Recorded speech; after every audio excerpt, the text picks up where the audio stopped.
Hi, how are you holding on? How have you been in the past 2 weeks? If you're in South Sudan, you know what has been happening, and you know the tension, you know the fear, you know the anxiety, you know the hopelessness that the nation has been in. Many people are wishing for peace, many people are praying for it, and we are still praying for it, even in this moment. But I've just come to remind you of one thing. And this we can find it in the book of Proverbs, chapter 4, verses 23. This is what the Bible will tell us about our heart. It says that keep your heart with all vigilance, for from it flow the springs of life. Even as we go through this season, it is important that you guard your heart. I know the times are tough. I know that fear exists. I know that there are a lot of things you can feel.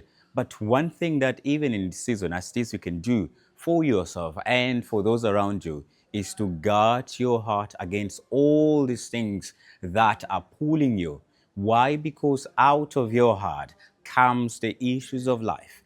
What your heart contains is what your actions will bring out. If you're fearful, you're most likely to act out of fear. If you're anxious, you will act out of fear.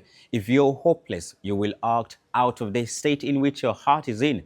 So, what am I calling you to do? I am calling you to be aware of what your heart is feeling. What is your heart telling you?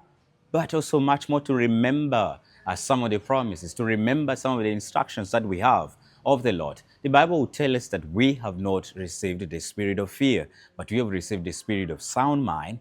We have received the spirit of love. We have received the spirit of power. So even in this moment, when the situation seems to be tough, choose to keep your mind sober.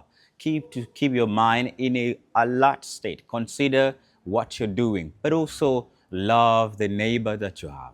Love the people around you, regardless of who they are. And above all, keep as well that spirit that empowers you to move on, even in most difficult times. Because when you do that, you will rise above the trials that we see now. You will rise above the fear that you have. You will rise above the anxiety that you have. You will rise above the temptations that are lacking within this moment, trying to invite you into places that you shouldn't step onto.